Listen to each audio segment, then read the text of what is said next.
मेरा सभी ज्योतिष प्रेमियों के लिए सादर नमस्कार। मैं डॉक्टर मस्तराम शर्मा, वैदिक ज्योतिष अनुसंधान संस्थान टूटू शिमला। साप्ताहिक भविष्यफल 9 से 15 अक्टूबर 2023। द्वादश भाव में गोचरीय ग्रहों का प्रभाव। आप सभी जानते हैं कि अश्विनी शुक्ल पक्ष प्रतिपदा तिथि 15 तारीख से नवरात्रों का प्रारंभ शुरू हो जाएगा। गीता में कहा गया है कि यदा यदा हि धर्मस्य ग्लानिर्भवति भारत अभ्युत्थानम अधर्मस्य तदात्मानं सृजाम्यहम् परित्राणाय साधूनां विनाशाय च दुष्कृतं धर्म संस्थापनार्थाय संभवामि युगे युगे। भगवान श्री राम ने दुष्टों के संहार के लिए जब जब भी भारत पर विपत्तियां आई, उसमें भगवान के रूप में, चाहे कृष्ण भगवान हो चाहे राम भगवान हो, उन्होंने अवतार दिया है। भगवान राम का ये जो शुक्ल पक्ष शुरू हो रहा है, इसमें नवरात्रे प्रारंभ हो जाएंगे, जो शारदीय नवरात्रों के नाम के आधार पर जाने जाते हैं।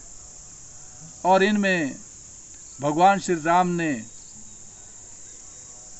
बुराई पर विजय प्राप्त करके जो है अच्छाई की जीत को दिलाया था, रावण का हनन किया था।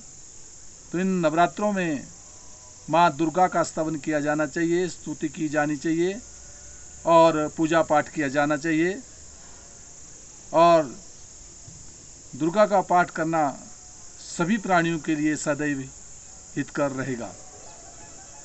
द्वादश भाव में गोचरीय ग्रहों का प्रभाव राशि के आधार पर मेष राशि पर गुरु और राहु का योग बना हुआ है, और शुक्र जो है सिंह राशि पर रहेंगे। कन्या राशि पर बुध और सूर्य का योग बना रहेगा। मंगल और केतु का योग सप्तम भाव में तुला राशि पर रहेगा, और शनि जो है कुंभ राशि पर रहेंगे। जैसे कि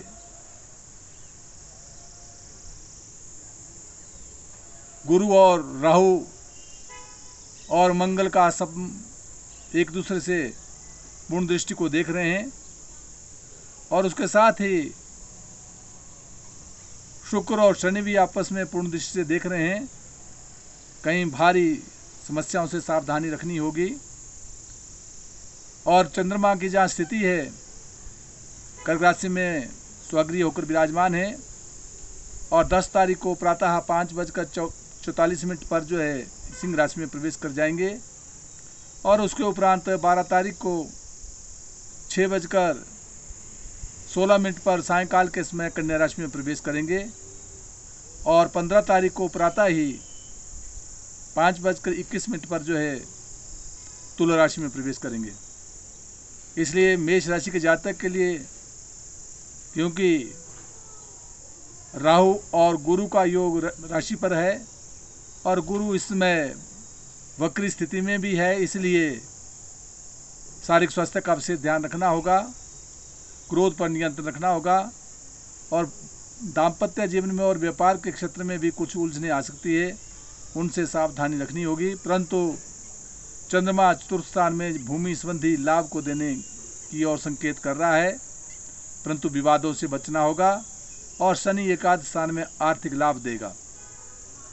10 तारीख के उपरांत चंद्रमा बौद्धिक विकास करा रहा है, संतान पक्ष से परिपूर्ण सुख दे रहा है, और उसके उपरांत चंद्रमा शत्रु से सावधानी रखनी होगी, रोग का ध्यान रखना होगा, क्योंकि 12 तारीख को सायंकाल 6:16 के उपरांत चंद्रमा कन्या राशि में प्रवेश कर जाएगा। और जब ये तुला राशि में प्रवेश करेगा तो पारिवारिक जीवन में और व्यापार के क्षेत्र में 15 तारीख के उपरांत समय अनुकूल रहेगा। वृष राशि का जातक और उसका स्वामी ग्रह शुक्र ग्रह की स्थिति अपने से जहाँ चतुर्थ स्थान में है। चतुर्थ स्थान माता, वाहन इत्यादि का है, सावधानी रखनी होगी। वहाँ के स्वास्थ्य का भी ध्यान रखना होगा और साथ जो है कहीं हृदय संबंधी रोगों की से भी सावधानी रखनी होगी, क्योंकि शनि भी चतुर्थ स्थान को शत्रु दृष्टि से देख रहा है। स्वयं शुक्र शत्रु भाव में ही बैठा है चतुर्थ स्थान में, इसलिए भूमि विवाद और मातृपक्ष से कोई उलझने आ सकती है। हृदय संबंधी रोगों से सावधानी रखनी होगी। जहाँ चंद्रमा तृतीय स्थान में पराक्रम का योग दे रहा है, कहीं बाह्य स्थान की यात्रा के योग बन सकते हैं। भाइयों से सौहार्दमय जीवन व्यतीत होगा और धर्म और कर्म की तरफ विशेष रुचि बढ़ेगी। उपरांत चंद्रमा चतुर्थ स्थान में चला जाएगा तो भूमि संबंधी लाभ देने की ओर संकेत कर रहा है, परंतु कलह से बचना होगा।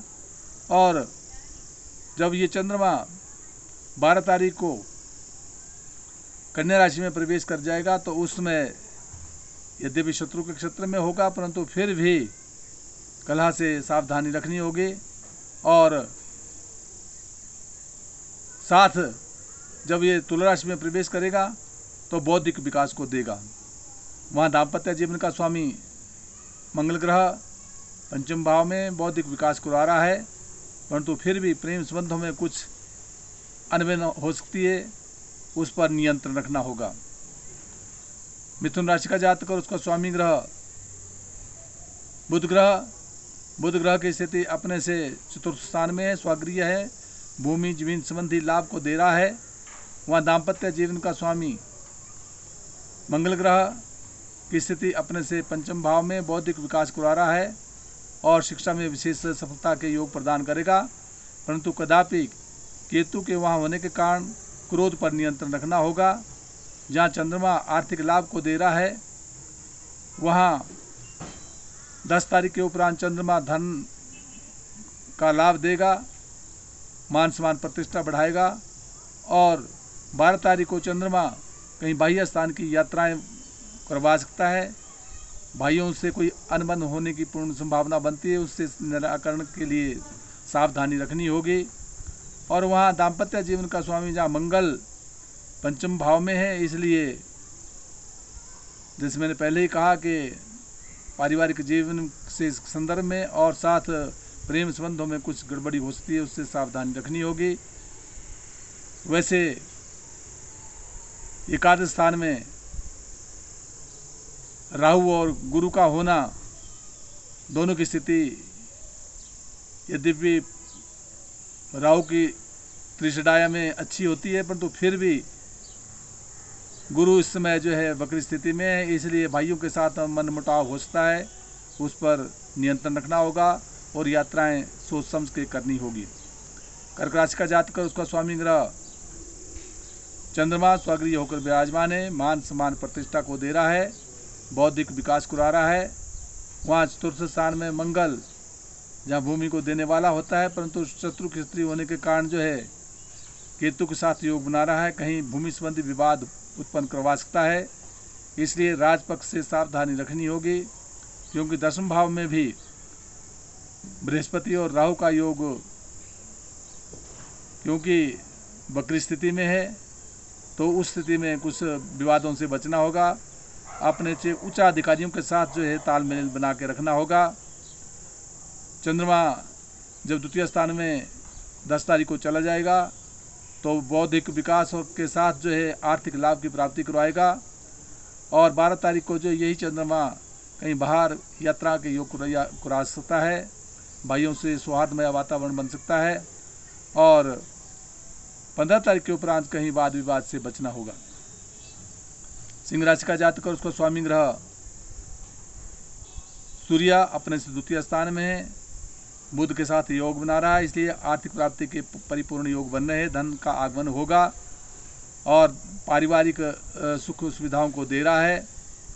वहाँ चंद्रमा जहाँ 10वें भाव का स्वामी होता हुआ राशि पर आया है, इसलिए विशेष करके राजपक्ष से कोई मान सम्मान प्रतिष्ठा मिलने की पूर्ण संभावना बनती है। दौड़ धूप का समय है और दाम्पत्य जीवन में शनि स्वगृही होकर विराजमान है, परंतु वक्री होने की स्थिति में दाम्पत्य जीवन में कुछ शारीरिक स्वास्थ्य का विशेष ध्यान रखना होगा, रोग इत्यादि से बचना होगा। और चंद्रमा सिंह राशि के जातक के लिए द्वादश भाव में, उपरांत जब ये चंद्रमा अभी व्याय के योग बना रहा है, जब ये चंद्रमा सिंह राशि में ही 10 तारीख को आ जाएगा तो उसके उपरांत जो है मान सम्मान प्रतिष्ठा को प्रदान कर रहा है और 12 तारीख के उपरांत कहीं धन के आगमन होने की पूर्ण संभावना बनती है और 15 तारीख के उपरांत जो है विशेष करके जो है कहीं बाह्य स्थानों की दौड़ धूप होने की पूर्ण संभावना बन रही है।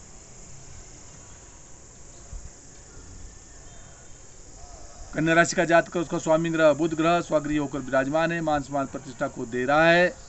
वह दाम्पत्य जीवन का स्वामी गुरु की स्थिति वक्री की स्थिति में है और अपने से वैसे भी अष्टम में है, इसलिए कन्या राशि के जातक के लिए क्रोध पर नियंत्रण रखना होगा और दाम्पत्य जीवन और व्यापार के पक्ष में विशेष करके सतर्क रहना होगा। चंद्रमा कन्या राशि के जातक के एकादश स्थान में है, इसलिए कहीं यात्राओं के योग, भाइयों का सहयोग बनेगा, परंतु 10 तारीख के उपरांत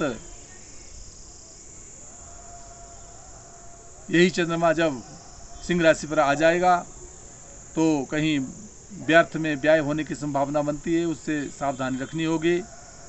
और 12 तारीख को के उपरांत हालात में परिवर्तन होगा, मान सम्मान प्रतिष्ठा बनी रहेगी और 15 तारीख को कहीं अकस्मात धन प्राप्ति के योग बनेंगे।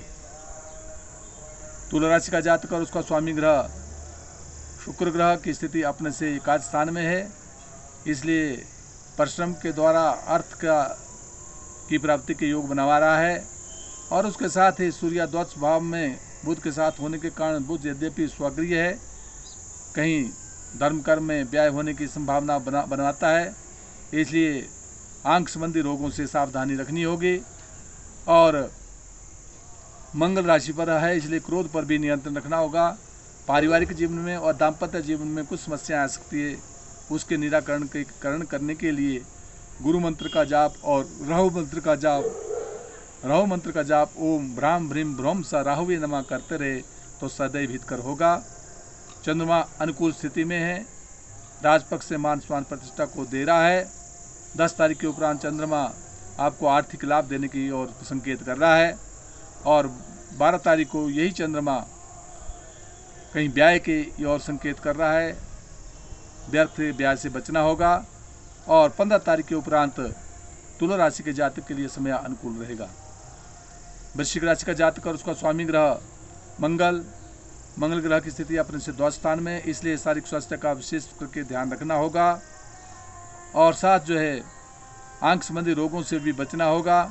वह दाम्पत्य जीवन का स्वामी शुक्र ग्रह की स्थिति अपने से 10वें भाव में है, कहीं कदापि कुछ अड़चने आ सकती है, उनसे बचते रहें, सावधानी रखें।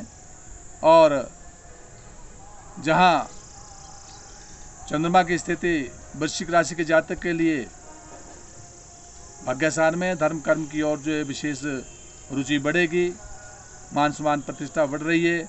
उपरांत चंद्रमा 10 तारीख के उपरांत चंद्रमा जो है राजपक्ष से मान सम्मान प्रतिष्ठा को दे रहा है, लाभ की प्राप्ति करवाएगा। और 12 तारीख को यही चंद्रमा कहीं यात्राओं के योग बना सकता है, परंतु फजूल खर्ची से बचना होगा। और 15 तारीख के उपरांत वृश्चिक राशि के जातक के लिए व्यय होने की संभावना बनती है। धनु राशि का जातक और उसका स्वामी ग्रह गुरु ग्रह की स्थिति अपने से यद्यपि 5वें भाव में है, 5वें भाव में राहु भी है, इसलिए कहीं विद्या के क्षेत्र में, पढ़ाई के क्षेत्र में और संतान के क्षेत्र में कुछ उलझने आने की संभावना बन रही है, इसलिए गुरु और राहु मंत्र का जाप करते रहा करें। विशेष करके गुरु मंत्र का जाप ओम ग्राम ग्रीम ग्रोम सा गुरुवे नमः करते रहे तो हितकर रहेगा। और जहां दाम्पत्य जीवन का स्वामी बुध ग्रह की स्थिति अपने से जहां 10वें भाव में है, इसलिए नौकरी के क्षेत्र में विशेष सफलता के योग प्रदान करवा रहा है। चंद्रमा वृश्चिक राशि के जातक के लिए अपने से अष्टम स्थान में है, चोट इत्यादि से बचना होगा। उपरांत भाग्य स्थान में जाएगा, धर्म और कर्म की तरफ रुचि बढ़ाएगा और 12 तारीख के उपरांत जो है कहीं नौकरी के क्षेत्र में विशेष सफलता के योग बनने की संभावना बनती है।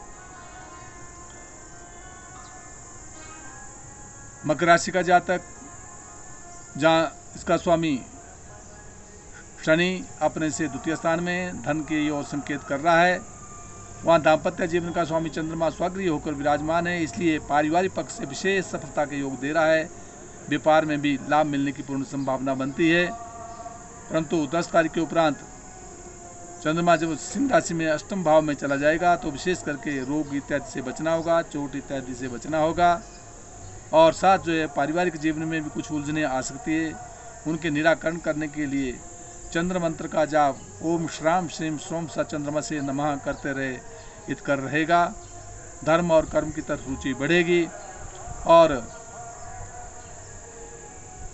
12 तारीख के उपरांत जो है धर्म कर्म की तरफ रुचि बढ़ेगी और 15 तारीख के उपरांत जो है नौकरी के क्षेत्र में कोई विशेष समाचार मिलने की संभावना बनती है। कुंभ राशि का जातक और उसका स्वामी ग्रह शनि स्वगृही होकर विराजमान है, मान सम्मान प्रतिष्ठा को दे रहा है। वहाँ दाम्पत्य जीवन में शुक्र ग्रह बैठा हुआ है, यद्यपि शत्रु क्षेत्रीय है परंतु फिर भी पारिवारिक सुख सुविधाओं को देने वाला है। परंतु जहाँ दाम्पत्य जीवन का स्वामी सूर्य अपने से अष्टम में है, इसलिए व्यापार के क्षेत्र में और पारिवारिक के क्षेत्र में उलझने आ रही है। सूर्य मंत्र का जाप ओम हराम ह्रीम रोम सा सूर्याय नमः करते रहे सदैव हित कर रहेगा। जहाँ चंद्रमा की स्थिति बनी हुई है, चंद्रमा अपने से षष्ठ स्थान में है, रोग से बचना। उपरांत चंद्रमा सिंह राशि पर आ जाएगा 10 तारीख को, तो पारिवारिक जीवन में और व्यापार में विशेष सफलता के योग देगा। परंतु 12 तारीख के उपरांत चंद्रमा अष्टम भाव में जाने के कारण कहीं चोट इत्यादि से बचना होगा, सावधानी रखनी होगी और उसके साथ ही 15 तारीख के उपरांत हालात में परिवर्तन आएगा।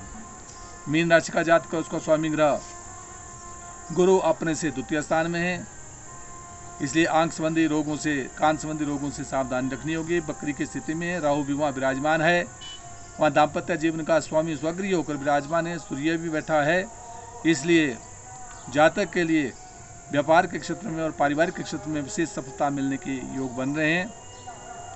वहाँ द्वादश स्थान में शनि लाभेश होता हुआ द्वादश भाव में स्वगृही है, इसलिए कई शुभ कार्यों में व्यय होने की संभावना बनती है। और साथ जो है जहाँ चंद्रमा की स्थिति मीन राशि के जातक के लिए बनी हुई है, वो पंचम भाव में बौद्धिक विकास करवा रहा है।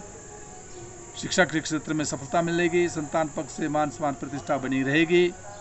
उपरांत यही चंद्रमा कन्या राशि पर 12 तारीख को आ जाएगा सायंकाल में, तो उसके उपरांत जो है पारिवारिक पक्ष में और व्यापार के क्षेत्र में विशेष सफलता के योग प्रदान करवा रहा है। और उसके उपरांत चंद्रमा जब तुला राशि में अष्टम भाव में चला जाएगा तो चोट इत्यादि से बचना होगा, सावधानी रखनी होगी। इसलिए विशेष करके लिए मीन राशि के जातक के लिए ओम ग्राम ग्रीम ग्रोम सा गुरुवे नमः करते रहे हितकर होगा। जय हिमाचल, जय भारत।